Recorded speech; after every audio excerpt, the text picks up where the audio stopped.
कैसे हैं आप सब? उम्मीद करता हूं आप स्वस्थ हैं, मस्त हैं। NIVH हेलो दून 91.2 सुनने वाले सभी श्रोताओं को दीपांकर का नमस्कार। दोस्तों, दिव्यांगता एक अलग नजरिया कार्यक्रम के जरिए हम आप तक ऐसी जानकारियां लेकर आते हैं जो आपके विजन को मैच्योर बनाती हैं और आप वास्तव में दिव्यांगता को एक अलग नजरिए से देखने में सक्षम हो पाते हैं। इसी कड़ी में आज हम बात करेंगे शिक्षा के अधिकार के बारे में। जी हाँ दोस्तों, शिक्षा हमारा संवैधानिक अधिकार है जो हमें जिंदगी के हर मोड़ पर सही निर्णय लेने में हमें ताकत देता है, हमारी मदद करता है। और जब बात आती है दिव्यांगजनों की, तो शिक्षा उनकी दृष्टि को खोलता है और उन्हें समाज की मुख्य धारा में जोड़ने में उनकी मदद करता है, उन्हें अपॉर्चुनिटी देता है। हर दिव्यांग को शिक्षा का अधिकार मिले, इसलिए भारत सरकार ने RPWD एक्ट 2016 में विशेष प्रावधान किए हैं। वैसे तो आप इस एक्ट को ऑनलाइन जाकर या डाउनलोड करके भी पढ़ सकते हैं, पर हर एक्ट की बारीकियों को समझने तथा उसे अच्छी तरह से याद करने में काफी सारी मुश्किलें आती हैं। कई सारे क्वेश्चंस रह जाते हैं, कई सारी क्वेरीज रह जाती हैं।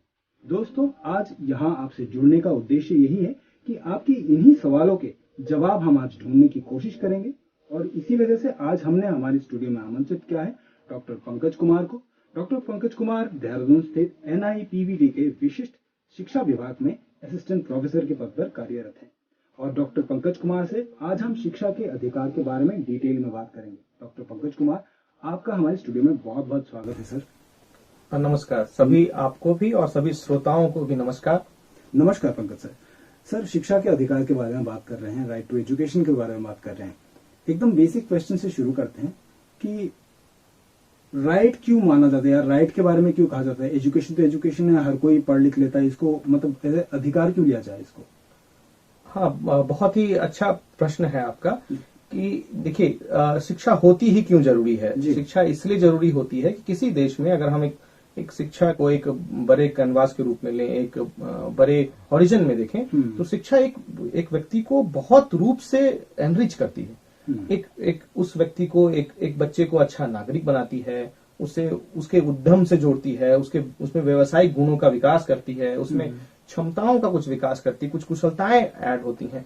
ये एक शिक्षा एक व्यक्ति को शार्पन करने में, उस व्यक्ति को एक अच्छा संसाधन पूर्ण बनाने में मदद करती है। और क्या चाहेंगे आपकी इस तरह का कोई संसाधन, क्या एक विशेष व्यक्ति बने या कोई कि हर कोई बने? तो आपका, मुझे लगता है आप एग्री करेंगे कि हर बच्चा जो भी है या हर व्यक्ति जो है वह संसाधन पूर्ण हो। तो इसके लिए जरूरी है कि हम शिक्षा की जो व्यवस्था है उससे सभी बच्चों को जोड़ दें। तो जो शिक्षा जो पहले के हमारे देश में एक स्थिति रही, किसी न किसी कारण से या पूरे विश्व में ऐसी स्थिति रही, पूरे विश्व में यह विषय बना, यूनिवर्सलाइजेशन ऑफ एलिमेंट्री एजुकेशन, यानी कि जो शिक्षा, जो प्रारंभिक शिक्षा है उसका सार्वभौमिकीकरण की बात तो पूरे विश्व में की जा रही थी। और ये इस चीज का स्ट्रेस दिया गया कि भाई हम लोग कोई ना कोई पुख्ता व्यवस्था करें ताकि शिक्षा, जो मौलिक शिक्षा है, जो प्रारंभिक शिक्षा है, उससे बच्चे वंचित ना हो जाए और वो जो एक संसाधन के रूप में जुड़ सकते हैं हमसे, एक देश के विकास में जुड़ सकते हैं, एक भागीदारी अपनी निभा सकते हैं, उससे वंचित ना रह जाए। तो इसके लिए सरकार ने जो हमारे संविधान के 86वें संशोधन किया, जिसके तहत जो 21 सेक्शन जो संविधान का की धारा 21A इंसर्ट की गई, जिसमें ये कहा गया कि जो 6 साल से 14 साल के बच्चे होंगे उनमें कक्षा 1 से 8 तक मतलब बनता है ये, तो 6 से 14 साल के बच्चों की शिक्षा निःशुल्क होगी और अनिवार्य होगी, अनिवार्य और निःशुल्क होगी, फ्री एजुकेशन। और इसी चीज को लागू करने के लिए जैसे कोई भी संविधान में प्रावधान होते हैं तो उनके लिए कानून बनाए जाते हैं। ये संविधान से सिर्फ नहीं होता है, उसके लिए अगर किसी चीज का अगर संविधान में कुछ है तो उसके इंटरप्रिटेशन के लिए, उसके और दायरे को फिक्स करने के लिए, उस चीज को अचीव करने के लिए हम एक सरकार कोई कानून लाती। तो 2009 में शिक्षा का अधिकार अधिनियम, जिसे पॉपुलरली कहते हैं, जैसे right to compulsory and free education जो एक्ट है, उस एक्ट को लाया गया जो 1 अप्रैल 2010 से लागू हो गई देश में। तो ये हमें कहीं ना कहीं पूरे देश में सबके लिए लागू है और प्रत्येक बच्चा को अधिकार है कि वह अपना जो प्रारंभिक शिक्षा है, कक्षा 1 से 8 तक वाली शिक्षा है, वो प्राप्त करे। तो सर, अगर आपने कहा कि अभी 2009 में सरकार ने एक ऐसा एक्ट जारी किया जिसमें सभी बच्चों को इंक्लूड किया जा रहा है कंपल्सरी एजुकेशन पे, कंपल्सरी इन फ्री एलिमेंट्री तक, टिल एलिमेंट्री लेवल। तो एक हाल ही में भी एक एक्ट आया है जो rights of persons with disabilities 2016 जिसकी बात आप कर रहे थे सुबह। जी जी जी जी। तो उसमें भी ऐसे कुछ प्रावधान हैं, तो अगर एक पहले एक्ट बन चुका है जिसमें ऐसे प्रोविजंस हैं तो दोबारा एक्ट बनाने की क्या जरूरत हाँ, है? इस बात को आप मेरे पहले ही जो मैंने कहा उससे भी समझ सकते हैं। जैसे मैंने कहा कि जो कॉन्स्टिट्यूशन में कुछ बातें हैं, कुछ स्कोप आपको कॉन्स्टिट्यूशन देती है, तो कॉन्स्टिट्यूशन तो एक व्यापक रूप में चीजों को कहती है। उस चीज को लागू करने के लिए हमें कुछ न कुछ फिर कानून लाने पड़ते हैं। कानून भी संविधान के प्रावधानों के अंतर्गत ही होते हैं। तो ठीक इस तरह से 2009 में तो सभी बच्चों की बात की गई, लेकिन ऐसा महसूस किया गया कि कहीं ना कहीं हम जब तक दिव्यांग बच्चों की बात स्पेसिफिकली नहीं कहते हैं, उनके कंसर्न्स को नहीं देखते हैं, उनके नीड स्पेसिफिक प्रोविजंस को नहीं डालते हैं, तो मुश्किलें होती हैं। इसी कारण से 2009 में भी जो पुराना जो मैं जैसे कि हम बात करते हैं शिक्षा का अधिकार अधिनियम 2009, इसको अमेंडमेंट किया गया और ये अमेंडमेंट 2012 में आया, जहां पर जो दिव्यांग बच्चे हैं, person with disability, children with disabilities के प्रावधानों को 2012 के जो अमेंडमेंट है उसमें इंसर्ट किया गया। तो एक तो 2012 में उनके लिए प्रावधान बने ही बने, लेकिन जो 2016 का जो यह कानून है, ये एक बहुत ही मतलब हॉलिस्टिक टाइप कह सकते हैं कि एक वैधानिक व्यवस्था है, जहां पर उनके जो डिफरेंट स्फेयर्स हैं कि समाज में क्या स्थिति हो, डिस्क्रिमिनेशन ना हो, चीजें जो बने यूनिवर्सल डिजाइन में बने, तो वो सिर्फ शिक्षा की बात नहीं कर रहा है, उसके बियॉन्ड जाकर के बात भी कर रहा है। और जबकि जो राइट टू एजुकेशन 2009 था, वो एक शिक्षा में सभी को शामिल करने की बात कर रहा था। 2012 में जिसमें अमेंडमेंट आया, उसमें उन्होंने जो दिव्यांग बच्चे हैं उनको शामिल किया, उनके नीड्स को शामिल किया। उस समय जो तत्कालीन विकलांगता से जुड़ा हुआ कानून था जो 1995 में था, उससे उसे लिंक भी किया।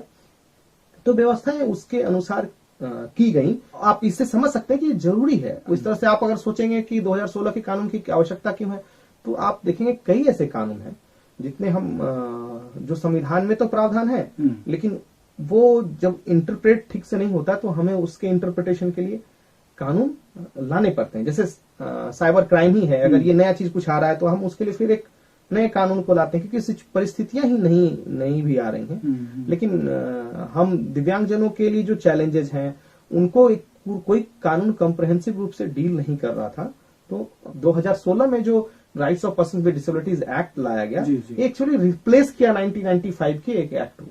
1995 में भी एक एक्ट था, अच्छा, वो उतना कॉम्प्रहेंसिव नहीं था जितना 2016 का हमारा एक्ट। अच्छा। और इससे भी ज्यादा समझने की एक मैं सिर्फ यहाँ बात रखना चाहता हूँ कि 1995 में हमारे पास देश में पहला एक कानून आया जो दिव्यांग जनों की बात करता था। अच्छा। और उस कानून का नाम था PWD act, persons with disabilities act. जी जी। लेकिन उस एक्ट में कुछ चीजें, कुछ कमियां थी।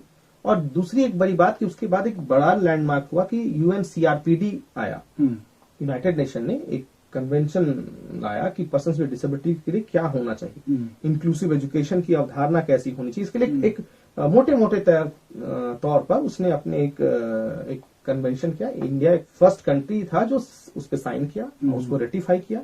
और इसके तहत हम बाध्य थे, हम लोग बाध्य होते हैं। अगर आप किसी भी इंटरनेशनल कोई भी कन्वेंशन होता है, उस कन्वेंशन पे यदि हमारा देश, कोई भी देश साइन करता है, उसको रेटिफाई करता है, तो उसे अपने देश में एक कानून बनाना पड़ता है, लाना होता है, उन चीजों को, प्रावधानों को लागू करना होता है।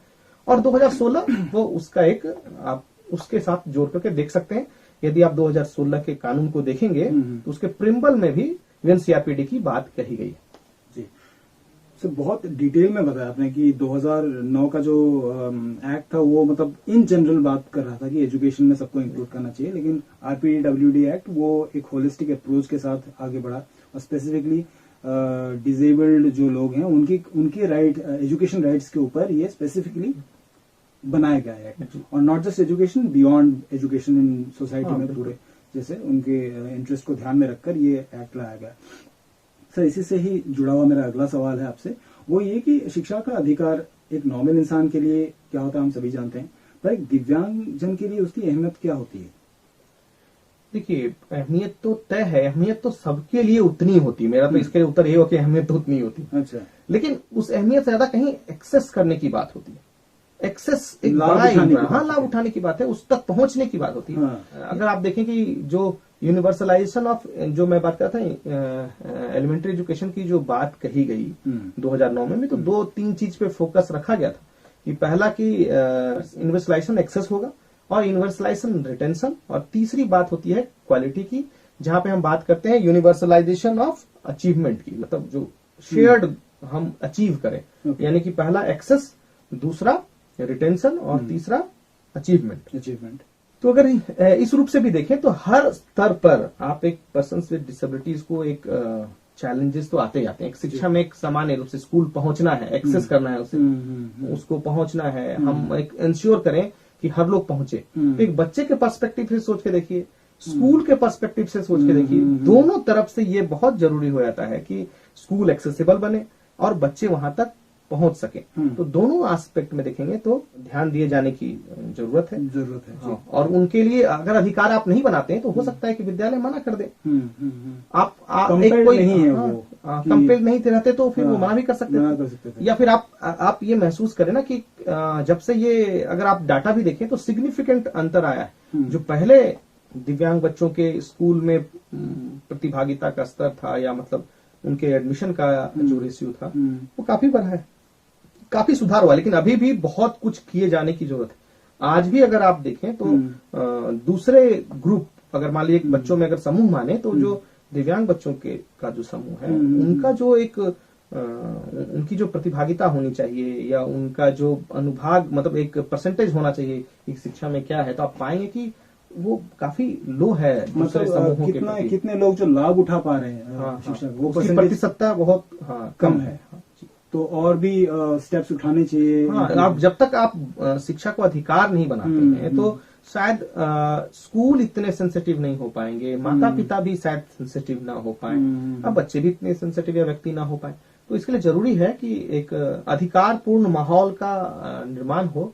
लेकिन ध्यान रखें, गुणवत्ता तो सिर्फ अधिकार से नहीं आते हैं, उसके लिए हमें और भी, जब तक सामाजिक सहभागिता नहीं इसमें इंटीग्रेट होती है तो कोई भी कानून या कोई भी चीज इतना व्यापक असर नहीं करती। जैसे दहेज प्रथा को एग्जाम्पल लीजिए, दहेज प्रथा कानून ने तो सहयोग किया ही किया, लेकिन सामाजिक सहभागिता इसमें बहुत पार्टिसिपेशन, सोसाइटी का रोल होना चाहिए। सोसाइटी उसको ओन करे, सोसाइटी उसको अपना करके, और हर एक जो कंपोनेंट है जीवन का, जो डिफरेंट स्फेयर है, वहां पर उसको रिफ्लेक्ट करे, तभी उसको सही रूप में आप लागू कर सकते हैं। आपको क्या लगता है कैसे ये रिजल्ट्स ये ट्रांसफॉर्म हो सकते हैं? जैसे कि कहा आपने, पार्टिसिपेशन का जो परसेंटेज है बहुत कम है, तो सोसाइटी मतलब क्या मेजर्स ऐसे ले सकती है, क्या स्टेप्स उठा सकती है, स्कूल्स एज इंस्टीट्यूशंस क्या कर सकते हैं जिससे कि ये बेटर हो ये परसेंटेज?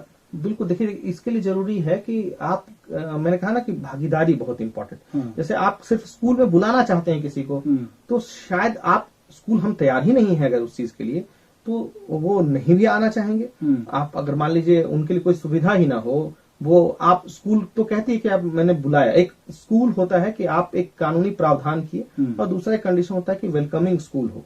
तो एक वेलकमिंग इन्वायरमेंट बनाने की जरूरत है। जो सुविधाएं चाहिए, जो आवश्यक सुविधाएं हैं, मान लीजिए कि एक ब्रेल स्लेट, ब्रेल किताबें, ये अगर स्कूल्स में नहीं है तो दृष्टि दिव्यांग बच्चे कैसे वहां क्यों नामांकन करना चाहेंगे, या वहां तो वो बिल्कुल अकेला महसूस करेंगे। ये वही बात हो गई कि किसी पार्टी में मैंने आपको बुलाया और मैंने आपको कोई पूछा भी नहीं, आप चाहेंगे कि मैं आपसे बात करूं, इन्वॉल्वमेंट होना, इन्वॉल्वमेंट बहुत जरूरी है।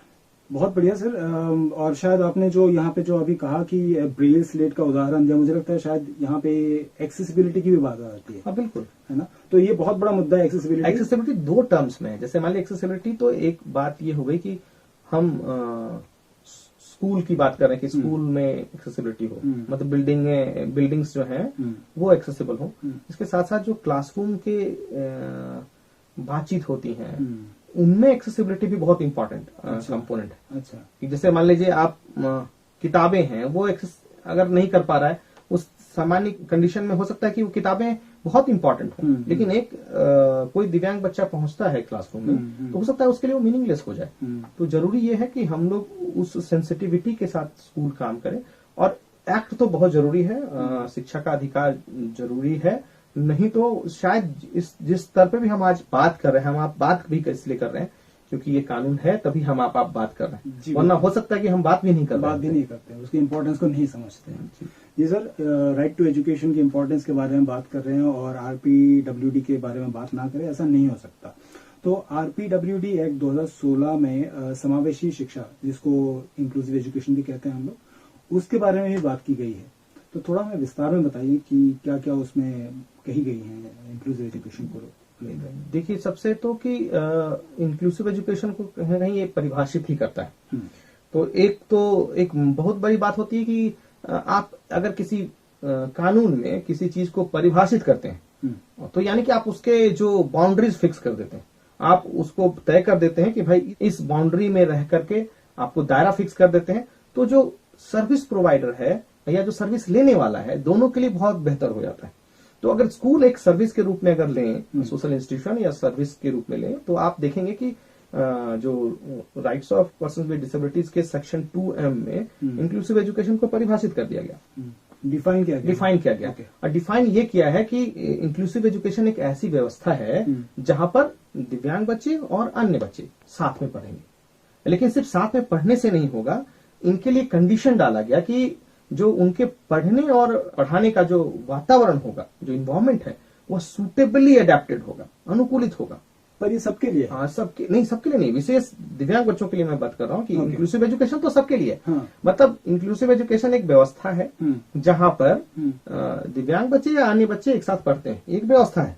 लेकिन हम इंक्लूसिव एजुकेशन कहने के लिए, समावेशी कहने के लिए दूसरी शर्त भी है कि वहां पर अगर दिव्यांग बच्चे पढ़ रहे हैं तो उनके लिए जो शिक्षण अधिगम का जो वातावरण है, जो माहौल है, वो सुटेबली अडेप्टेड होना चाहिए। मतलब जो वांछित रूप में अडेप्टेड होना चाहिए, ताकि जो चिल्ड्रन विद डिसेबिलिटीज हैं उनके लर्निंग नीड्स को मीट आउट किया जा सके, उनकी जो सीखने संबंधी आवश्यकताएं हैं उनकी पूर्ति हो सके। सर, लर्निंग नीड्स के मतलब से क्या हम फिजिकल एनवायरनमेंट? लर्निंग नीड तो कुछ भी होता है। मान लीजिए सीखने से, मान ली मैं सीखना मेरा नीड है, मान लीजिए, और मैं कुछ सीखना चाह रहा हूं, अगर उसमें कुछ भी बैरियर बन रहा है तो वो लर्निंग नीड को मीट आउट नहीं कर रहा है। एक अच्छी ही परिभाषा इसे मानेंगे कि ये एक स्कूल में लर्नर्स पॉइंट ऑफ व्यू से बात कर रहा है, टीचिंग पॉइंट ऑफ व्यू से बात नहीं कर रहा है कि आपको पढ़ाने में क्या सुविधा हो रही है, ये बात नहीं हो रही। बात ये हो रही है कि बच्चे को पढ़ने में जो आवश्यकताएं बन रही है, जैसे पढ़ने के लिए क्या चाहिए, किताबें चाहिए जी। आप सामान्य किताब उनकी मीट आउट लर्निंग नीड को पूरा नहीं कर रही है, उनके लिए ब्रेल बुक किसी दृष्टि दिव्यांग बच्चे को चाहिए तो आपको देना होगा। इस तरह से क्लासरूम में यदि आप सिर्फ बोल करके पढ़ा रहे हैं, एक श्रवण बाधित बच्चा आता है आपके क्लासरूम में, तो उसके लिए वो मीनिंगलेस होता है। इन सब परिस्थितियों को यदि आप विद्यार्थियों की आवश्यकता के अनुसार यदि आप उसे अडैप्ट नहीं करते हैं और उसको उनके आवश्यकता को पूर्ति नहीं होती है, तो उसे आप कह सकते हैं कि वो एक वैधानिक प्रावधान पूरे नहीं हो रहे। ये अलग बात है कि ये वैधानिक प्रावधान को पूरे करने के लिए कुछ एक और भी फेयर हो सकता है, सीखा है। जैसे आप जब जाएं तो RPWD का तो मैंने कहा कि परिभाषित हो गई, बातें हो गई। अब चैप्टर 3 है, उसमें 16-17 में एक डिटेल्ड वो बात कर रहे हैं कि क्या क्या प्रावधान होने चाहिए, और 17 में उनको करने के लिए क्या क्या कर सकते हैं, स्ट्रेटजीज, उनकी बात भी कर रहे हैं। इसके अलावा भी अगर आप RPWD को देखें तो वो समावेशी शिक्षा को 2 स्तरों पर देखती है कि एक बच्चा यदि है, एक दिव्यांग बच्चा है, तो उसे अधिकार देती है कि वो अपने इच्छा के, यानी अपनी या अपने पेरेंट के इच्छा के पास के स्कूल में, पास के जो मेन स्ट्रीम स्कूल है या रेगुलर स्कूल है वहां या किसी भी स्पेशल स्कूल में एडमिशन ले सकते हैं। ये एक उनको फ्रीडम भी है और वो वहां पढ़ सकते हैं। और जहां भी विद्यालय में जाएंगे तो अब वो एक अधिकार पूर्ण रूप में है ही। 2009 की जो राइट टू एजुकेशन का जो हमारा कानून है देश का, वो बहुत व्यापक कानून है, वो अधिकार देता है उन्हें पढ़ने के लिए। और इसी तरह से RPWD भी उन्हें अधिकार देता है कि अपनी इच्छा के किसी भी स्कूल में, चाहे वो रेगुलर स्कूल हो या फिर वो स्पेशल स्कूल हो, इनमें से कहीं भी वो जा सकते हैं, जाके एडमिशन ले सकते हैं। जी Pankaj sir, right to education के बारे में ही आज हम बहुत डिटेल में बात कर रहे हैं, और अभी बात चल रही है RPWD एक्ट 2016 के बारे में, जहाँ पे अध्याय 3 में राइट एजुकेशन के अधिकारों के बारे में बहुत डिटेल में कहा गया है। तो वहाँ पे एक सेक्शन पे ये भी कहा गया है कि जो शिक्षण संस्थान है, एजुकेशन इंस्टीट्यूशंस हैं, उनकी ड्यूटीज एंड रिस्पॉन्सिबिलिटीज के बारे में बात कही गई है।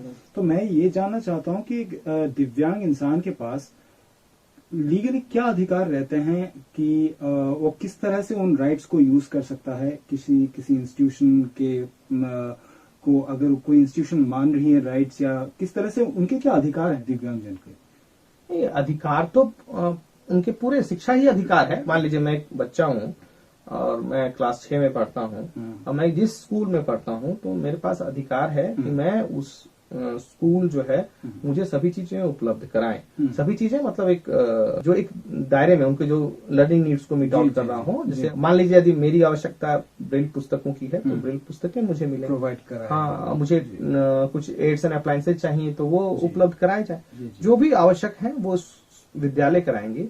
और सभी उनको सभी इसके लिए सुझाव भी दिया था कि हर वो एक्टिविटी में उन्हें पार्टिसिपेट करें। उनका अधिकार बनता है कि हर जो एक्टिविटीज होती हैं उनमें वो पार्टिसिपेट करें। इस मामले में मैं यही कहूंगा कि यहाँ पर हम सबका, आपका, हमारा, स्कूल के प्रधानाध्यापक का, स्कूल के शिक्षकों का, माता पिता का, सबकी भूमिका बनती। आप भले एक बच्चे और एक क्लासरूम टीचर के रूप में हम अगर इस अधिकार को सोच रहे हैं तो एक हम भूल कर रहे हैं। अच्छा। क्योंकि हमें इसको व्यापकता में सोचना होगा, क्योंकि हम सिर्फ उन अधिकारों को एक छोटे स्तर पर एक शिक्षक और बच्चों के बीच के संवाद में सिमट करके नहीं रख सकते। उससे कहीं उठ करके सोचना होगा, लार्जर कॉन्टेक्स्ट में सोचना होगा। और उसे उनके जो अधिकारों से जुड़ा हुआ देखें तो अगर मान लिया हम किसी एक चीज की बात करें कि हो सकता है उनकी कुछ और भी आवश्यकता हो सकती है। एक बच्चा स्कूल पहुंचता है और नहीं पहुंचे तो उसे स्कूल की सुविधाएं नहीं मिलेगी। ये पहुंचना भी उसकी लर्निंग नीड से जुड़ा हुआ हो सकता है। मान लीजिए लोकोमोटर डिसेबिलिटी वाला बच्चा है, वो स्कूल ही नहीं पहुंच पा रहा है तो वो एक्सेस कैसे करेगा? एक्सेस ही नहीं हो पा रहा है। एक्सेस के बाद हम बात करते हैं कि रिटेंशन की, कि वो आया है विद्यालय में तो रुके, पढ़े, और पढ़ेगा तब हम बात करते हैं कि अचीवमेंट की। तो इसलिए आप देखते होंगे बहुत जगह लोग कहते हैं कि एनरोलमेंट पे केवल फोकस है। मैं यहाँ आपको फिर पुनः याद दिलाना चाहूंगा कि जैसे आपको मैंने कहा कि 2002 में हमारे देश के 86वें संशोधन के तहत 21A इंसर्ट किया गया और शिक्षा क्या बन गई? जो प्रारंभिक शिक्षा अधिकार बन गया, है ना? जो अधिकार बन गया तो उसी समय आप याद करें तो सर्व शिक्षा अभियान लॉन्च किया गया था। वो ये सभी चीजें कनेक्टेड थी, सभी यूनाइटेड नेशन से, मतलब हमारे कमिटमेंट थे, वो ग्लोबल कमिटमेंट है। पूरे विश्व के हर देश में जो UEE प्रिंसिपल्स को लागू करने की बात पूरे विश्व में की गई। तो हम लोगों ने उसे बहुत अच्छे से लिया। हम एक one of the largely populated देश हैं पूरी कंट्री में। और सिमिलरली इस तरह से हमारे पास जो दिव्यांग बच्चों की संख्या भी विश्व में एक मतलब सबसे अधिक जनसंख्या में से एक। तो हम लोग को इस कॉन्टेक्स्ट में सोचने की जरूरत है कि हमें जो भी स्ट्रेटजी अपनानी होगी बहुत व्यापक लेनी होगी। 2002 में हमने सर्व शिक्षा अभियान को लॉन्च किया, जिसके तहत सबके शिक्षा को सुनिश्चित करने की बात कही गई। फिर भी सिर्फ एक अभियान से सफल नहीं हो पाया, हमें कानून लाना पड़ा 2009 में। कानून से फिर नहीं हुआ। 2012 में हमें विकलांग बच्चों के लिए या दिव्यांग बच्चों के लिए प्रावधान फिर से अलग से अमेंडमेंट, कानून में सुधार करने पड़े। फिर आप जैसे बात कर रहे हैं कि हमने फिर एक 2016 में एक व्यापक कानून भी आया जो और भी स्फेयर्स हैं लाइफ के, जीवन के, या जीवन से जुड़े हुए या किसी संसाधनों से जुड़े हुए, किसी संस्थान से जुड़े हुए, उनको पूरा करने के लिए 2016 का ये कानून हमें एक सबल बनाता है दिव्यांगजनों को। जी सर, आपसे बात कर रहा हूँ राइट टू एजुकेशन के बारे में, और जितनी ज्यादा हम डिटेल में बात कर रहे हैं उतना ही लग रहा है कि वाकई में बहुत बड़ा टॉपिक है और बहुत सारी चीजें निकलेंगी जैसे बात करेंगे। पर घड़ी का इशारा हमें ये कह रही कि भाई हमें इस प्रोग्राम को जल्दी समाप्त करना है। पर जाने से पहले बहुत जल्दी आपसे एक चीज जानना चाहूंगा कि पूरी जिंदगी सुनते आए हैं कि एडल्ट एजुकेशन प्रौढ़ शिक्षा के बारे में सुनते आए हैं, और RPWD एक्ट 2016 में भी इसके बारे में बात की गई है। सो जो नॉर्मली जो कॉन्सेप्ट हम हमेशा से सुनते आए हैं कि एडल्ट एजुकेशन है, और RPWD एक्ट में जो बात कही गई है प्रौढ़ शिक्षा के बारे में, क्या ये दोनों अलग हैं कि तो इसको थोड़ा अलग अलग रूप से देख सकते हैं। देखिए, एडल्ट एजुकेशन की जरूरत क्यों पड़ी? हम लोग फंक्शनल लिटरेसी की बात करते हैं कि जो एडल्ट में है, क्यों? क्योंकि वो स्कूल में गए नहीं। तो एक हमारे देश में एक समय ऐसे एडल्ट्स की संख्या बहुत अधिक थी कि जिनके पास कोई प्रारंभिक शिक्षा नहीं थी, प्रारंभिक शिक्षा तक भी नहीं थी, और उनके पास फंक्शनल लिटरेसी भी नहीं थी। मतलब वो ना लिख सकते थे, ना पढ़ सकते थे, और ना गणना कर सकते थे। सामान्य गणना होता है ना, गिनती, काउंटिंग, ये भी तीन चीजें नहीं थी। तो ये जो समस्या थी, तो उसको पाटने के लिए आज अगर आप दोनों एक तरह से उसको कंटेम्पररी मान सकते हैं। जैसे नहीं कहता कि महिला का उल्टा पुरुष नहीं होता है, महिला और पुरुष मिलते हैं तो हम पूरे होते हैं, कंप्लीट होते हैं। इसी तरह से अगर कहें कि कुछ ऐसे हमारे पास जनसंख्या का एक आप जब किसी देश को देखें तो एडल्ट भी होते हैं, प्रौढ़ भी होते हैं, बच्चे भी होते हैं, और इन्फेंट्स भी हैं। हर एक एज समूह में स्प्रेड में एक रेंज में लोग हैं। तो जो आज की कंडीशन में मान के देखें कि हमने कब शुरू किया सर्व शिक्षा अभियान 2002 से, तो क्या 2002 के पहले पढ़े लिखे क्या हमारे बीच में नहीं है जो या नहीं पढ़ पाए होंगे? तो ऐसी बड़ी संख्या हमारे पास लोगों की है जो किसी कारण से उनमें लिटरेसी नहीं है, इलिटरेट नहीं पढ़ पाए, कोई फैमिली में कोई लिटरेसी में प्रॉब्लम रहेगी, कोई प्रॉब्लम ऐसी होगी, तो उनको अगर हम पढ़ाने का जब प्रयास करते हैं, इस मुहिम को हम लोग एडल्ट एजुकेशन में सामान्यतः शामिल करते हैं। वैसे जरूरी नहीं है, और भी चीजों को भी हमने, इसलिए दूसरा जो एस्पेक्ट होता है कंटिन्यूइंग एजुकेशन का, यानी आप पढ़े भी हैं फिर भी आप अपना एजुकेशन को कंटिन्यू करना चाहते हैं, तो उस तरह के दोनों प्रावधान 2016 में के कानून में दिए गए हैं कि जो दिव्यांग बच्चे हैं, दिव्यांग व्यक्ति हैं, उनके परिदृश्य में, यानी कि सामान्य रूप से तो प्रयास जो चल रहा होगा चल रहा है, उनके लिए विशेष प्रयास किए जाए। अगर कोई वयस्क है जो पहले पढ़ नहीं पाया, तो कम से कम उनकी जो एक फंक्शनल लिटरेसी है उनको इम्प्रूव करने के भी प्रयास किए जाए, या कोई पढ़ा लिखा भी है कुछ और भी कंटिन्यू करना चाहता है, तो जो एडिशनल स्किल या कॉम्पिटेंसी वो डेवलप करना चाहता है उसमें भी उनको सहायता मिलेगी। कैसे प्रावधान इस कानून के अंतर्गत किए गए हैं। डॉक्टर पंकज कुमार, बहुत बहुत शुक्रिया आपका, इतने डिटेल में हमें राइट टू एजुकेशन के बारे में, rights of persons with disabilities 2016 के बारे में बताया, और आपने एज ए होल एजुकेशन का अधिकार क्या मतलब रखता है एक नॉर्मल इंसान के लिए या एक दिव्यांग व्यक्ति के लिए, पूरा हमें कंटेक्स्ट समझाया। दोस्तों, आप सुन रहे हैं NIVH देहरादून 91.2। आज हम बात कर रहे थे डॉक्टर पंकज कुमार से।